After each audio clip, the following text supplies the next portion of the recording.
Muito obrigada, foi um ótimo painel. Vamos já avançar e o próximo tema de debate é da evidência à prática clínica, ciência, terapêuticas e acesso na menopausa. Lembrar que aquela folhinha que vos foi dada lá fora, Deus Catarina, que vos foi dada lá fora para colocarem alguma questão que queiram e que depois, em determinado momento, nós vamos recolher essas folhinhas. Se tivermos tempo para responder a todas as perguntas, ótimo. Se não tivermos, responsabilizamos que vamos então fazer chegar as respostas. Então, para este painel da evidência à prática clínica, ciência, terapêuticas e acesso na menopausa, eu chamo, já vou chamar o moderador, chamo Anne Gompel, que é professora emérita de ginecologia e endocrinologia da Universidade de Paris, Santé, faça favor, francesa, a residir em Portugal, membro das sociedades europeias e internacionais. Pode sentar, doutora, pode, sim senhora. Bem como da Sociedade Portuguesa de Ginecologia e Endocrinologia, autora de inúmeros artigos sobre menopausa, Scientific Advisory de Vidas e especialista em menopausa e câncer de mama. Ana Cardoso, médica de Medicina Geral e Familiar da Unidade de Saúde de Laroé, Algarve. Bem-vinda também. A doutora Lisa Vicente, que eu acho que deve ter ido à casa de banho, mas já volta. A doutora Lisa Vicente, ginecologista, especialista em menopausa. A doutora Inês Sapinho, médica endocrinologista em representação da Sociedade Portuguesa de Endocrinologia, Diabetes e Metabolismo. Bem-vinda também, doutora. A doutora Ana Fatela, médica ginecologista em representação da Sociedade Portuguesa de Ginecologia. Sim. Então. Mudar o painel passar, de cima. por favor, para a frente. Isso vamos mudar já. Obrigada. Onde se lê Carlos Enes, agora vai-se ler Cristina Mesquita, não é? Acho eu. Vamos ver. Então, agradecer à professora Anne Gompel, agradecer a todas as pessoas do painel e vamos começar realmente a questão da menopausa do ponto de vista da saúde. Digamos que, para começar, fará sentido esclarecer que a área médica tem sido aquela que mais se tem dedicado, ou a única até há bem pouco tempo, que se dedicava realmente às questões da menopausa, se calhar não com os recursos de informação e conhecimento para todos os profissionais de saúde que era necessário, mas sim porque é imposto, acaba por ser imposto. Todos os médicos acabam por ser confrontados com mulheres que mais cedo ou mais tarde acabam por se queixar e vão ter que lhes dar solução. Nesse sentido, é preciso nós refletirmos se fará sentido ou não pensarmos até que ponto é que terá que haver algum tipo de alteração naquilo que é disponível hoje para os médicos. E eu aproveito por estar aqui para os médicos e demais profissionais de saúde. Aproveitando a professora doutora Anne Gompel, vou falar um pouco mais devagar, porque ela fala... É francesa, e eu queria perguntar à doutora Anne o que é que, do ponto de vista das sociedades internacionais de menopausa, o que é que neste momento se está a fazer a nível das sociedades internacionais para que o conhecimento científico seja divulgado de uma forma mais próxima para todos os médicos que precisam de orientação, guidelines e etc. Eu, primeiro, queria agradecer a Cristina pelo convite e a questão é difícil. Sou francesa, mas estou a viver no Portugal. E queria ajudar, estou associada da Sociedade da Ginecologia Portuguesa e também da Endocrinologia, e queria ajudar sobre este assunto da menopausa, especialmente. Em França, nós temos este tipo de associação de mulheres não médicas, e o Portugal há uma grande sorte de ter esta associação que é muito, muito eficiente. Então, é uma questão difícil. Preparei pequeno texto, porque a minha língua portuguesa não é perfeita, desculpe disso. Acho que vou falar no ponto de vista da saúde pública. Acho que, como já uma palestrante anterior disse, a primeira causa de mortalidade das mulheres neste país mesma coisa na França, são doenças cardiovasculares. Mais de 55% das mulheres vão falecer de doenças cardiovasculares. E o Portugal tem uma taxa moderada de doenças cardiovasculares. Em França são baixas. Então, acho que é mesmo aqui, neste país, assunto muito importante de saúde pública. E durante a transição menopáusica, os distúrbios metabólicos vão acontecer na média da idade de 45 anos. Então, é muito importante avaliar os riscos cardiovasculares, riscos clássicos e agora há riscos específicos das mulheres, da vida reprodutiva, que são o tipo de menopausa. Insuficiência ovárica prematurica é associada a uma morbididade e mortalidade aumentada de todas as causas, mas mesmo específica como doenças cardiovasculares. Complicações da gravidez, hipogonadismo hipogonadotrófico, síndrome dos ovários policísticos. Os afrontamentos muito intensos agora são ligados a risco cardiovascular mais aumentado, a endometriose e todas as doenças inflamatórias e autoimunes, desculpe. E mais, como já está dito, as consequências e as doenças cardiovasculares vão ser mais sérias para mulheres do que homens. E os sintomas do infarto do miocárdio são diferentes entre mulheres e homens. Então, isso é importante desenvolver rastreio desses fatores, mas também é útil desenvolver rastreio de fatores oncológicos e da osteoporose. A osteoporose, acho que ninguém falou já a osteoporose é problema de saúde pública, porque 30 a 40% das mulheres vão haver uma osteoporose. E quando uma mulher tem uma fratura da anca, cada 5 vai falecer. E cada 3 vai ter uma mobilidade menos boa, pior do que antes. É problema de saúde pública. Então, acho que esta consulta votada no orçamento do governo português, do orçamento de 2025-2026, consultada a menopausa, é muito importante a desenvolver.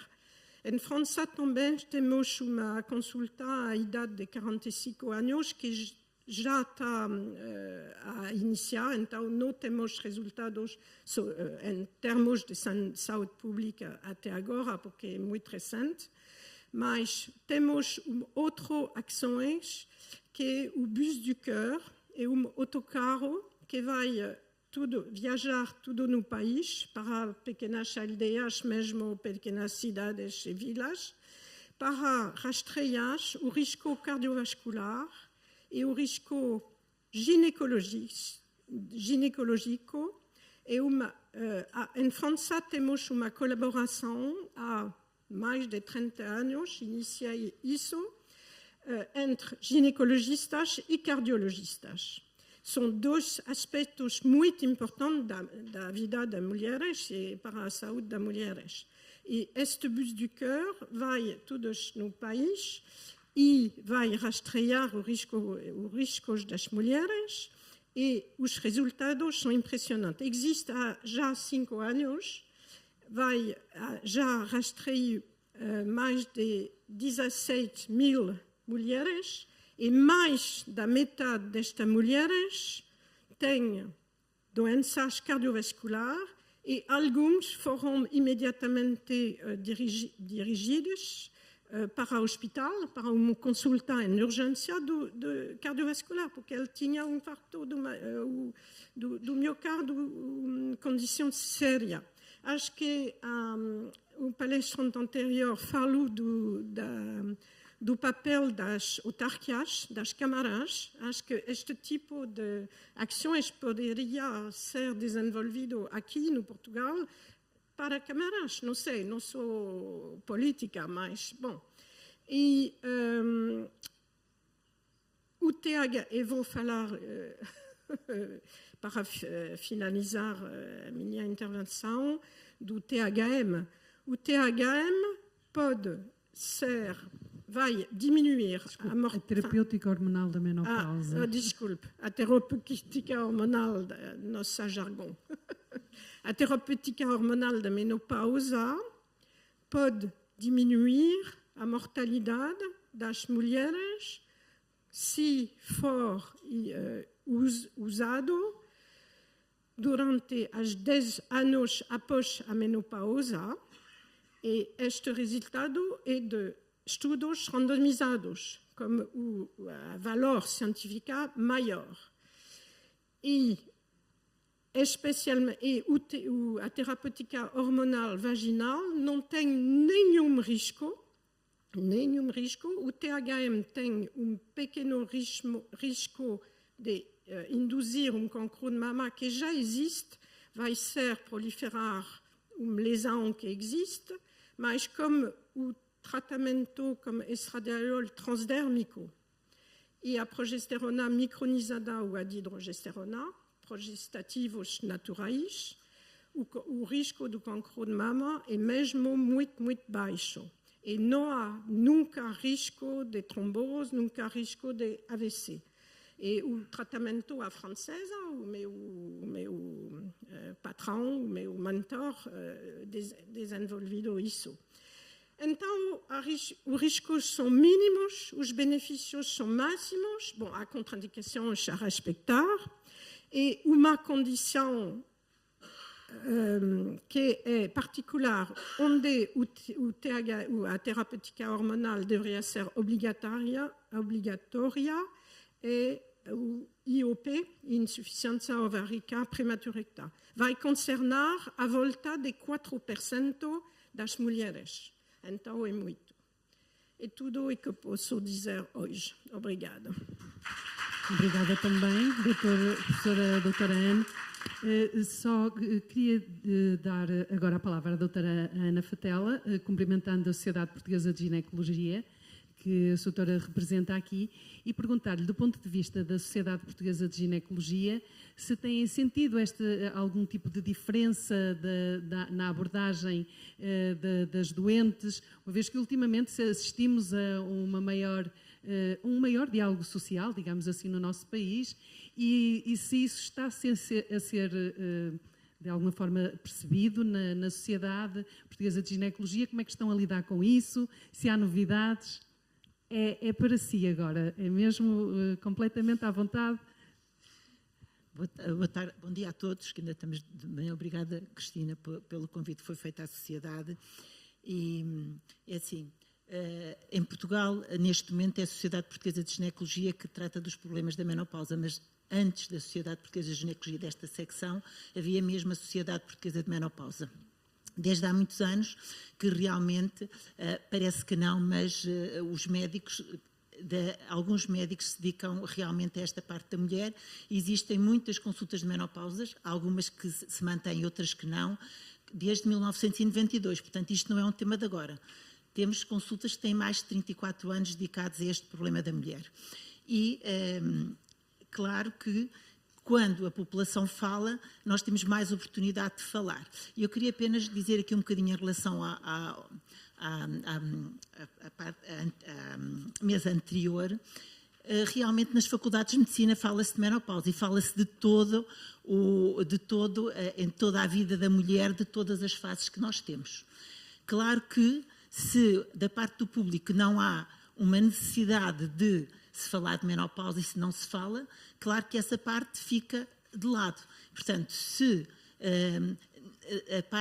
se a própria mulher não fala da menopausa e não vai procurar a menopausa, claro que os médicos também não vão tratar da menopausa. E daí que é muito importante haver a sociedade, falar de menopausa é realmente uma coisa importante. Aquilo que eu queria também falar é que nós estamos a falar, quando nós falamos de menopausa, não temos que falar só de terapêutica hormonal da menopausa, que é importantíssima e há situações que têm que ser mesmo falada, como disse a professora Ana Compel, mas também temos que falar de prevenção. E nós, como Sociedade Portuguesa, como da Seção Portuguesa de Ginecologia, fazemos muita formação, temos anualmente falamos em vários sítios, fazemos formação para medicina geral e familiar, também fazemos, como às vezes a vida promove também essas formações a nível de todo o país e, portanto, aquilo que nós estamos é sempre disponíveis para, quando for necessário, falarmos do assunto. Isso é que eu acho que é muito importante e a Sociedade Portuguesa de Ginecologia, que abarca não só a menopausa, mas todas as fases de vida da mulher, é realmente uma sociedade muito importante que é em conjunto com a Sociedade Portuguesa de Endocrinologia, a Sociedade Portuguesa de Reumatologia, a Sociedade Portuguesa de Cardiologia, porque todas as sociedades em conjunto têm e falam dos temas que realmente são importantes para a mulher. Muito obrigada. E era mesmo a deixa perfeita, a doutora Inês Sapinho, que representa a Sociedade Portuguesa de Endocrinologia. Obrigada por estarem cá. Gostava de lhe fazer a pergunta neste sentido. Nós sabemos, estivemos no último Congresso da Sociedade Portuguesa de Endocrinologia e há uma aproximação no Brasil muito interessante entre a Sociedade Portuguesa, entre a Sociedade Brasileira, a FEBRASG, a Federação das Sociedades Brasileiras de Ginecologia, e a de Endocrinologia. Como é que vê essa aproximação do ponto de vista das mulheres, das pessoas, dos doentes que procuram, das pessoas que procuram consultas e aconselhamento de menopausa? Como é que vê essa aproximação entre as duas sociedades? Porque as mulheres perguntam-nos, entre as duas sociedades, unir estas duas vertentes da sociedade. Porque as mulheres perguntam-nos, mas afinal, menopausa é uma questão hormonal, hormonas é endocrinologia. Então eu vou à endocrinologia ou vou à ginecologia? Percebe? Isto é mesmo do ponto de vista do utilizador. Como é que vê? Considera que do ponto de vista médico isso seria útil, haver uma maior articulação ou essa articulação passar a ser mais visível? Gostava de deixar abordar esse tema por aí, sim. Bem, bom dia a todos, parabéns à Vidas e à Cristina pelo trabalho magnífico. Eu estou hoje a representar a sociedade e a sociedade de facto tem tido um trabalho muito importante na formação dos profissionais de saúde, endocrinologistas, mas medicina geral e familiar, e trabalhar com outras áreas, nomeadamente a ginecologia, aqui como já foi falada, e a esta aproximação à população também, com ações de literacia e saúde, ou seja, estas duas vertentes da sociedade são fundamentais. Em relação à pergunta de ir ao ginecologista ou endocrinologista, eu acho que é trabalharmos em equipa. No hospital, e aqui a minha experiência pessoal, e a Cristina sabe isso, no hospital onde eu trabalho nós funcionamos muito por unidades multidisciplinares e por isso temos a unidade da menopausa, em que faz parte, como é evidente, a endocrinologia, a ginecologia, a cardiologia, a psicologia, a nutrição, a fisiatria, o pavimento pélvico, etc. Ou seja, a reumatologia. Há aqui uma intervenção passa pela prevenção, como aqui já foi dito, que é fundamental. Temos que estimular desde os hábitos de saúde, de alimentação saudável, dormir bem, o sono, a unidade do sono que o hospital também tem, ou seja, temos que trabalhar em equipa, por isso esta aproximação é sempre, tem que existir, já não é bem-vinda, tem que existir e é assim que as coisas funcionam. Em relação ao trabalhar com outras sociedades, é sempre enriquecedor também. Trabalhamos com outras sociedades, quer a europeia de menopausa, como a brasileira. Até porque os brasileiros, e aqui eu acho que é importante falarmos de um tema que tem sido muito desafiante na prática clínica, eu penso que aqui é comum a todos. Uma parte é a desatualização e a desinformação, e eu acho que que a Cristina quer que se fale disso hoje aqui também, a desinformação de alguns profissionais de saúde, e aqui a história toda que não foi contada aqui já ao pormenor, só foi aflorada. É importante falar dela, porque houve um estudo há uns anos que saiu, que criou muito ruído e que foi muito importante, foi o maior estudo realizado na população feminina e onde houve maior investimento, e isto é muito caro de ser realizado, se calhar não vai ser repetido um estudo assim, é o que dizem sempre, não é? Quem sabe do assunto. E quando foi publicado, ou seja, ele teve pressupostos errados, foi dirigido a mulheres já com a idade muito avançada, as conclusões foram erradas e as conclusões que foram e foram com substâncias que também já foi falado aqui, já não são utilizadas. Amplamente divulgado. Exatamente, divulgado. pronto, era isso que eu ia dizer. As parangonas da Times, dos jornais, era a terapêutica hormonal causa cancro, aumenta a mortalidade cardiovascular. Foi realizada em mulheres já com 60 e 70 anos também, ou seja, não foi, e já foi aqui dito também hoje, que há um timing certo para tratar as mulheres. As mulheres têm que ser tratadas nos primeiros 10 anos. Depois, o risco volta a aumentar. Ou seja, há um benefício em tratar num determinado timing esta janela. A mensagem principal aqui é: há evidência, há muito benefício, a mulher que precisa, que nem toda a gente, nós não estamos aqui a falar em tratar todas as mulheres, nem todas precisam, mas quem precisa deve ser tratado numa determinada janela em que não há um fim à vista também, que é outro mito que existe, e isto para dizer que a informação dos médicos, a formação é fundamental, as sociedades aqui, qualquer uma delas tem um papel muito importante nesta educação dos profissionais de saúde, tem um papel de literacia em saúde, e aqui, e fazendo outra vez e novamente a ponte, sem me querer perder, com a sociedade brasileira, toda a gente sabe que no Brasil eles estão muito à frente, mas muita coisa que é feita é criada em expectativas falsas, em nomes baseados em marketing.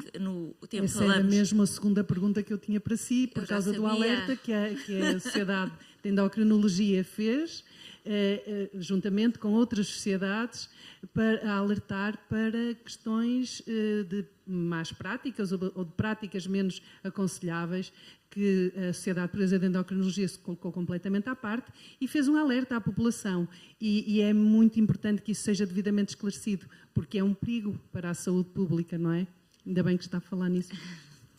É verdade, e este trabalho com as várias sociedades é muito para irmos em contra isto, e os colegas brasileiros realçam muito todo o trabalho que têm feito lá, até porque o risco para a saúde destas más práticas é muito grande para a saúde pública, porque criam nas mulheres realmente falsas expectativas com estes tratamentos que não são baseados na evidência. Eu acho que nós todos aqui, o objetivo é tratar os doentes com base na evidência clínica. Aquele estudo já foi ultrapassado, também temos que deixar esta mensagem. Existem novos fármacos, os fármacos já não estão associados a estes riscos, e temos também que educar os doentes. E quando estava a perguntar à doutora Ana Fatela qual é o desafio, se não mudou a prática clínica, nós passamos muito tempo nas nossas consultas a educar e a explicar aos doentes que nos vêm dizer eu tenho que aguentar, ou o meu médico disse para não tratar, e outro tempo era a explicar àquelas doentes que vêm com informações desadequadas, com expectativas falsas, com excesso de medicação, de suplementação que não tem evidência clínica, a explicar riscos, a explicar a ausência de benefício, o gasto de dinheiro. Há aqui muitos fatores e perde-se muito tempo nas consultas. Isto realmente é desafiante e consome, e de vez em quando não temos sucesso. Chegamos ao fim da consulta e a pessoa não sai satisfeita com o que nós dizemos, porque muitas vezes dizemos não medicamos com isso, não concordamos, não está aprovado, não tem benefício.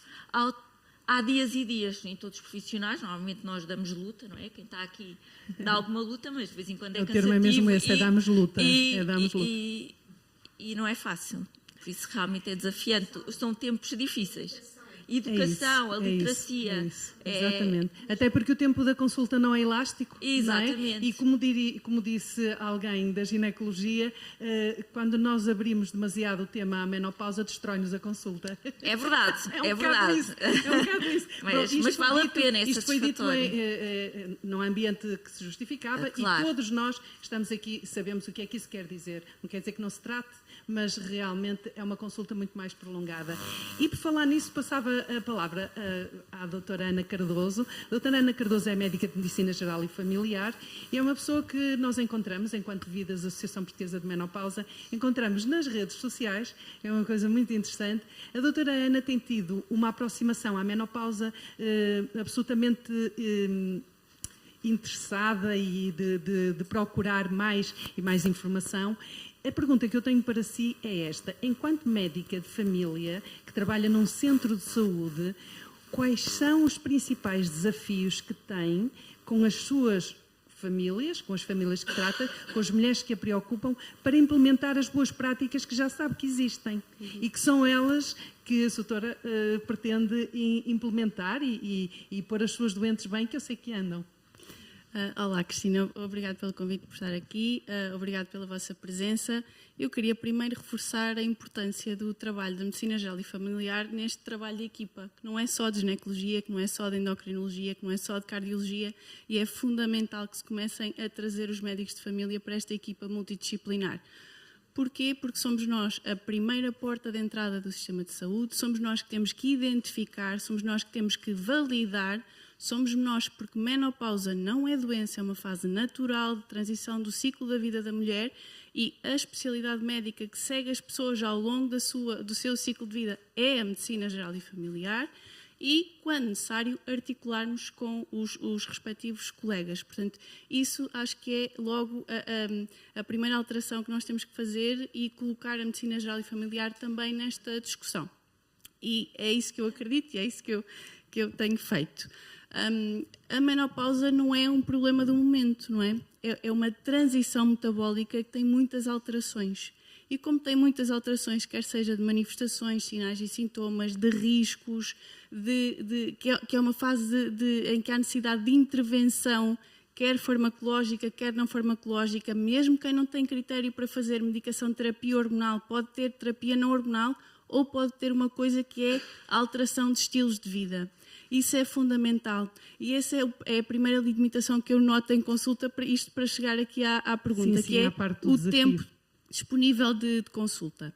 É difícil, em 20 minutos que temos disponível para uma consulta de planeamento familiar ou de rastreio de cancro de colo do útero, onde temos que fazer rastreio, onde temos que fazer algum trabalho burocrático, fazer esta investigação, conseguir ouvir, conseguir validar e conseguir desmontar mitos que as mulheres trazem, conseguir informar à luz da melhor evidência que temos e conseguir fazer um plano terapêutico. Essa é a maior limitação que eu tenho.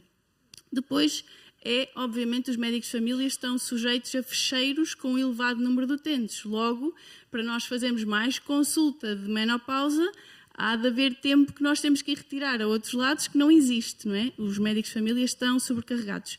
E depois sim, porque existe efetivamente uma heterogeneidade a nível de formação dos profissionais em várias áreas, que está a ser trabalhado, que há uns anos, não é recente, há uns anos que a nível de formação médica já faz parte do currículo, a nível de congressos, quer de medicina geral e familiar, quer de endocrinologia, quer de ginecologia, o tema de menopausa é sempre presente. Também já temos algumas universidades mundiais a fazer cursos preparatórios de menopausa, temos as sociedades, a Menopause International Society faz formações, a nossa sociedade europeia também tem webinars, tem formações para aqueles profissionais que querem estar informados, só que neste momento ainda estamos um bocadinho aí, é parte um bocadinho da predisposição do profissional que gosta, que tem empatia com esta área. E isto tem que ser um bocadinho mais generalizado, quer goste, quer não goste, é uma necessidade da minha população que todos os médicos de família deviam ter. Todos os médicos de família, todos os ginecologistas, todos os endocrinologistas, o conhecimento básico de Depois sim, ok, se eu gosto mais, se eu me diferencio mais, haver uma consulta especializada para dar apoio, mas a fase inicial ser mais disponível para metade da população. Não é? 52% da população são mulheres. É isso, e sabemos que não é elástico, sabemos que é necessário que da parte das pessoas que procuram haja informação para poder abreviar, se as pessoas vierem informadas a saber, não informadas pelo Dr. Google, não é bem isso, mas bem informadas, a coisa é mais fácil. Para a doutora Lisa, tenho uma pergunta que me ocorreu, porque faz todo sentido. A doutora Lisa é uma das pessoas, a doutora Lisa Vicente é uma das pessoas mais vocais que eu conheço do ponto de vista da ginecologia, enquanto pessoa sensível às populações vulneráveis. E as populações vulneráveis, por exemplo, que a procuram com situações de alterações que têm, porque têm necessidade de fazer terapêuticas hormonais, que não só da menopausa, mas têm necessidade de ser vistas ainda com mais cuidado, com mais acolhimento. Estou a falar da população trans, estou a falar desse tipo de pessoas que a procuram e que têm grande experiência, mas não só. Mutilação genital feminina, enfim, tudo isto são temas que lhe são caros. Dizer-lhes que nós na Associação temos esta preocupação, que há a população que precisa de acompanhamento ainda mais próximo e que não seja esquecida. Lisa, é todo o teu tempo, fala exatamente sobre aquilo que achares que é conveniente, porque de facto és a pessoa ideal para introduzir aqui. Sim, a menopausa é uma questão geral, é uma questão que acaba por ser de toda a população, no corpo da mulher, mas para toda a população, mas há franjas da população que ainda precisam de ser lembradas porque não são iguais às outras. Muitíssimo obrigada, Cristina Mesquita de Oliveira, pelo convite e pelo grande trabalho que é feito através da Vidas, e quero cumprimentar todas aqui as pessoas presentes.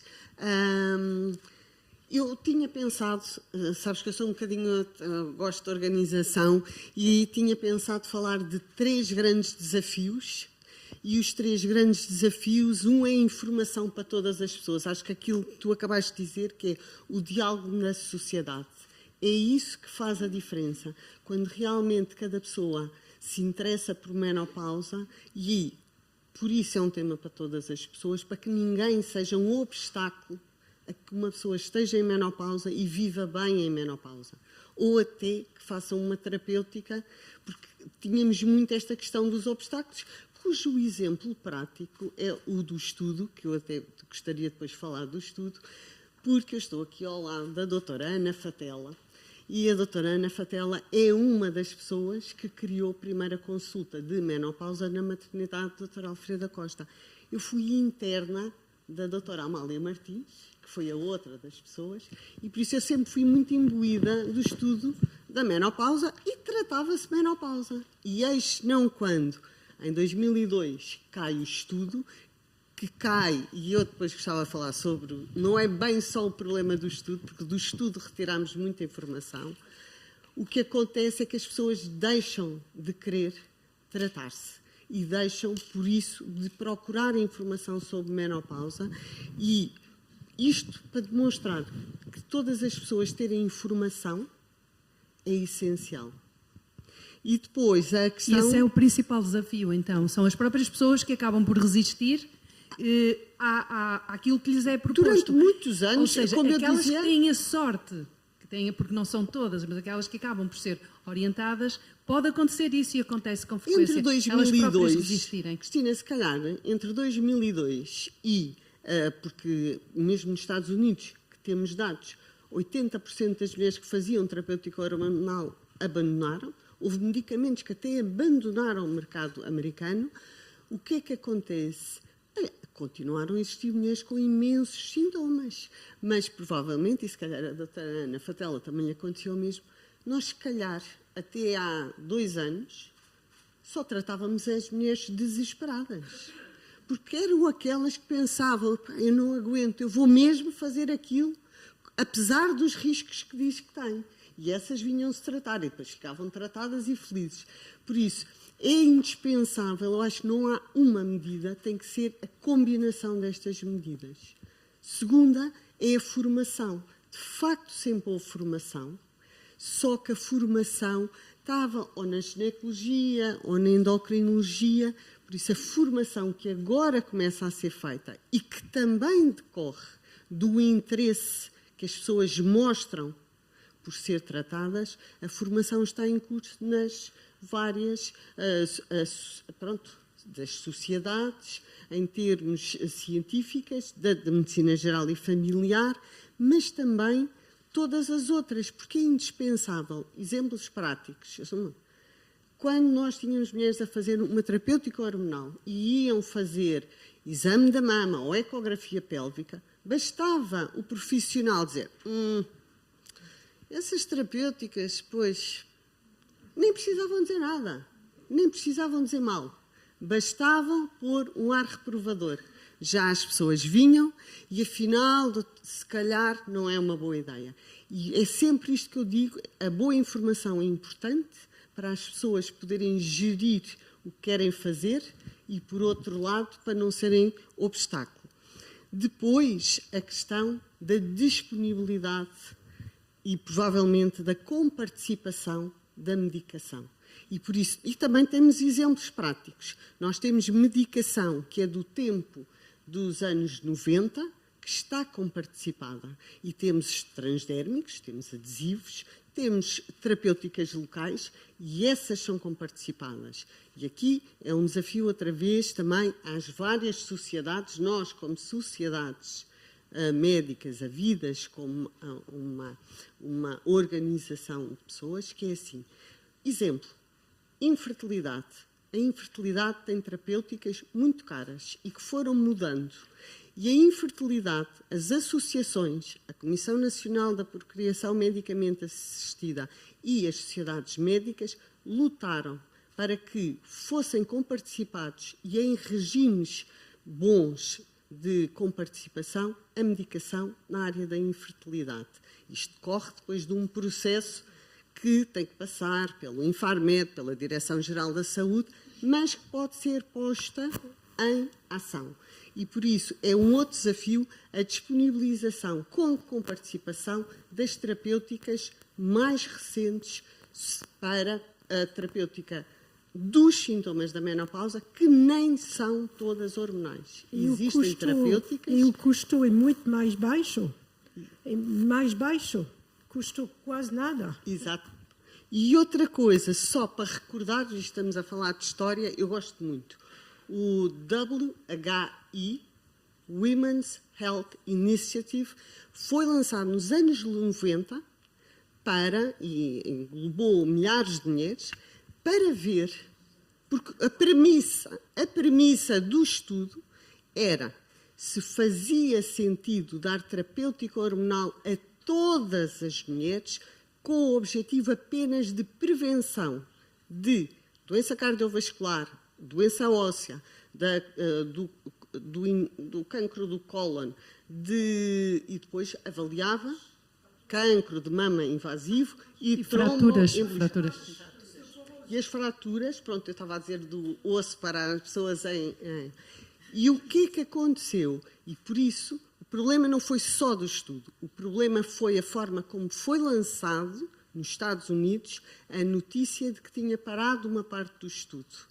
Porque o estudo, ainda hoje em dia, ele foi reavaliado e publicado em 2014, os dados, e em 2024, e continua o mesmo estudo com os medicamentos, que até já não são os que nós utilizamos, a demonstrar inquestionavelmente que diminui o risco de fratura osteoporótica, diminui o risco de cancro do cólon e, em termos de risco de cancro da mama invasivo e de tromboembolismo, conseguiu ser demonstrado que depende dos anos em que é utilizado, o esquema com o qual é utilizado, e por isso, quando nós dizemos que o estudo era errado e o estudo devia ser abatido, não, senhora, é um estudo que nos deu muita informação e que nós o continuamos a utilizar. Às vezes gosto de explicar isto, aliás, eu escrevi sobre isto, que eu adoro.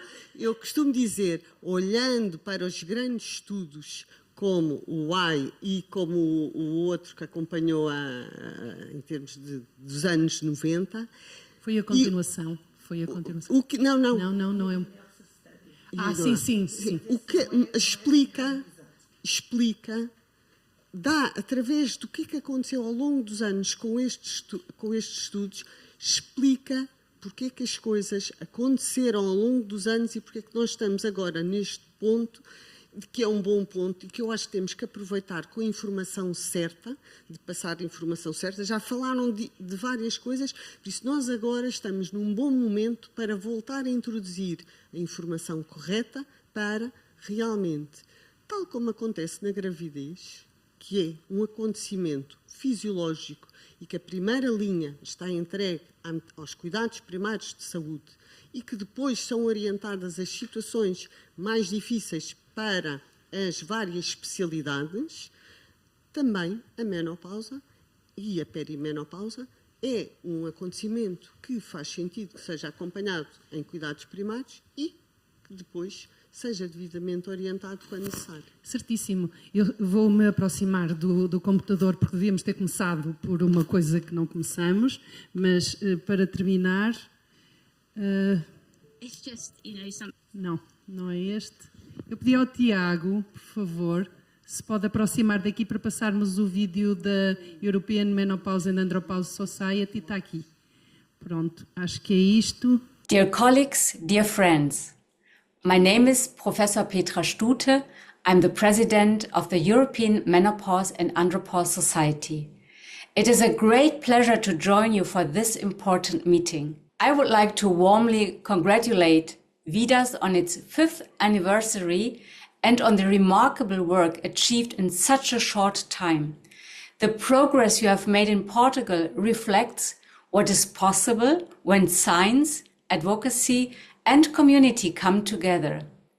At EMAS, our mission is to improve health and well-being at midlife and beyond by supporting education, research, and the exchange of knowledge across countries and disciplines. Within this, menopause literacy is essential. We know menopause is not only a biological transition, it is a life stage that intersects with health, work, equality, and dignity. Across Europe and globally, we continue to see gaps in awareness, in access to care, and in how menopause is addressed in society and in the workplace. These gaps have real consequences for women's health, for participation in the workforce, and for quality of life. This is why initiatives such as this meeting are so important. Today's program brings together policymakers, clinicians, researchers, and civil society to move from recognition to action. Exactly the direction we need. At EMAS, we are committed to supporting this progress through our educational activities, collaborations with societies across Europe and beyond, and our ongoing work on menopause in the workplace. We aim to contribute to a more informed, supportive, and equitable environment for women. We also recognize and value the work of organizations like VIDAS, who are driving change at national level while contributing to a broader European conversation. Thank you for the opportunity to be part of this important milestone. And once again, congratulations to VIDAS for your leadership and commitment. We look forward to seeing the continued impact of your work in Portugal and beyond. Thank you. Muito obrigada. Damos por concluído assim o painel. Obrigada. Parece que a doutora Ana Fatela queria fazer uma pequena... Muito rapidamente, que a Fátima está ali a dar... ela é que manda nos tempos. Eu peço desculpa porque eu falei como Sociedade Portuguesa de Ginecologia, mas queria também fazer um bocadinho como ginecologista, há muitos anos interessada neste tema da menopausa. E queria deixar aqui uma coisa uma parte muito importante que eu gosto muito de falar, que é na prevenção. E a prevenção associada à terapêutica hormonal, que eu sou uma fã da terapêutica hormonal. E na prevenção há determinadas coisas que eu costumo sempre dizer quando estou a falar com as mulheres e faço consulta de menopausa semanalmente e mais do que uma vez por semana, é que os fatores de risco que nós podemos mudar e nós não temos ideia, 2 copos ou mais de vinho por dia tem mais risco de cancro da mama do que tem fazermos uma terapêutica hormonal na menopausa. Isto são dados que nós precisamos de dar às mulheres. Não, se praticarmos exercício físico e não é preciso mais nada do que fazer 150 minutos a pé por semana, andar rápido e fazer 1 ou 2, se pudermos fazer de exercício de equilíbrio, de força, tem menos risco de 5 inferior de cancro da mama do que se não fizermos nada.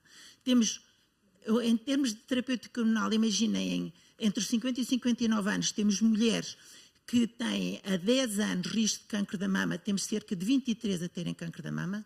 Se eu pesar mais do que 30, o índice de massa corporal superior a 30, eu tenho o dobro das mulheres a terem cancro da mama. Portanto, é assim, é muito importante aqui falarmos, não é só de terapêutica, mas de estilos de vida saudável. A alimentação, a prevenção da osteoporose faz por exercício físico e alimentação. E como estava a dizer ali... Doutora Ana Cardoso, sim. A doutora Ana Cardoso, que é muito... as mulheres neste momento todas tomam vitaminas. E na nossa alimentação vão as vitaminas, se eu fizer uma alimentação correta. Dizem que é muito natural. Isto é tudo... Portanto, eu acho que naturais. não só atuarmos e sabermos todos o que é a terapêutica hormonal e realmente os cuidados de saúde primários. Eu faço formação em cuidados de saúde primários há 30 anos. É a nossa base de toda a medicina, é o cuidado de saúde primário, e as consultas hospitalares são para situações especiais, que têm que ter uma diferenciação diferente. E a prevenção é fundamental em saúde, em todos os níveis. Muito obrigada. Lisa? Cristina, e só para salientar, porque a Cristina dirigiu um repto, um desafio, e que é pouco utilizado, mas ainda por cima ela tem imensa na prática, porque há pessoas que me lançam o desafio porque sabem que eu trabalho bastante com pessoas de identidade, género diferente, diverso, pessoas trans, pessoas que têm outra orientação sexual.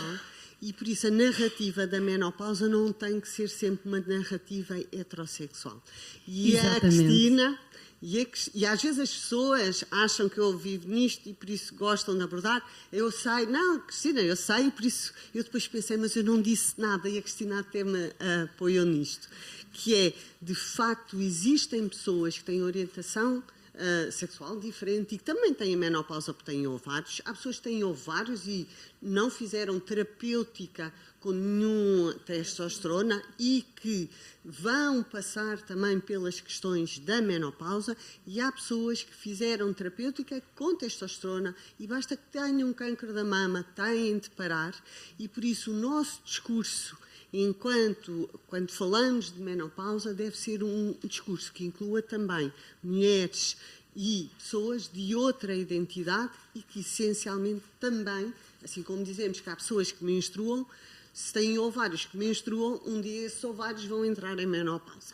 E, por isso, são pessoas em menopausa. Muito obrigada, Lisa. Obrigada a todas.